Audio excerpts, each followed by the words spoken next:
Hello and welcome to another Tabletop Games Blog Saturday review. With a loud bang, the head flew off, followed by a leg-splosion that severed both legs, leaving only the body and the left arm. It wasn't pretty.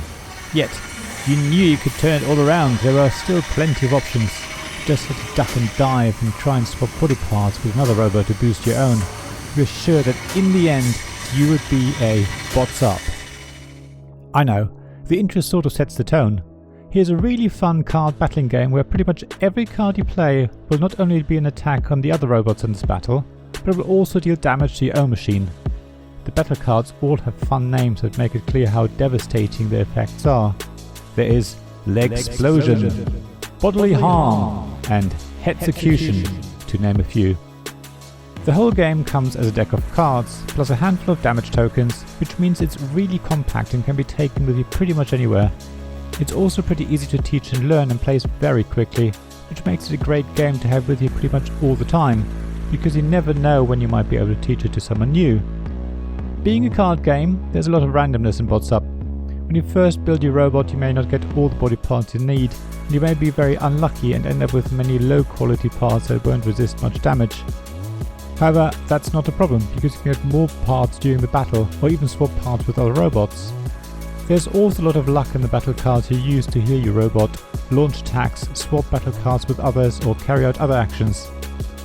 Again, you can be very unlucky and have only cards in your hand that would kill your own robot. However, once more it's not an issue, because you can always just not play any cards and simply draw more, slowly building up your hand. So the luck in Bots Up is much more about good hand management. The only really swingy part of the game is the so-called power play, which are cards you sometimes have to draw and play immediately. They can be amazingly powerful and possibly even win you the game, or more likely, they're devastating. Yet, power play doesn't happen a lot during the game, so someone's good or bad luck is really limited. The fun in Bots Up comes from the fact that the perfect robot is more likely to lose. If your robot has no legs, then playing a leg-splosion card is devastating to everyone else and won't harm your robot any further. It's all about the timing here. You often hang on to certain battle cards knowing that you're bound to lose the relevant body parts anyway, so that you can then play the card to its greatest effect. The player interaction in Bots Up isn't just in the attacks, but also consists of stealing other players' cards. Sometimes you can choose the cards you want to take away from your opponent, sometimes it's a blind draw, but in both cases you won't always get what you're hoping for. I know some people really don't like player interaction in games, but I always think when a game is all about attacking each other and being mean, then it's fine, because nobody should feel bad for it. After all, everyone is doing it. So I can highly recommend you take a closer look at Bots Up.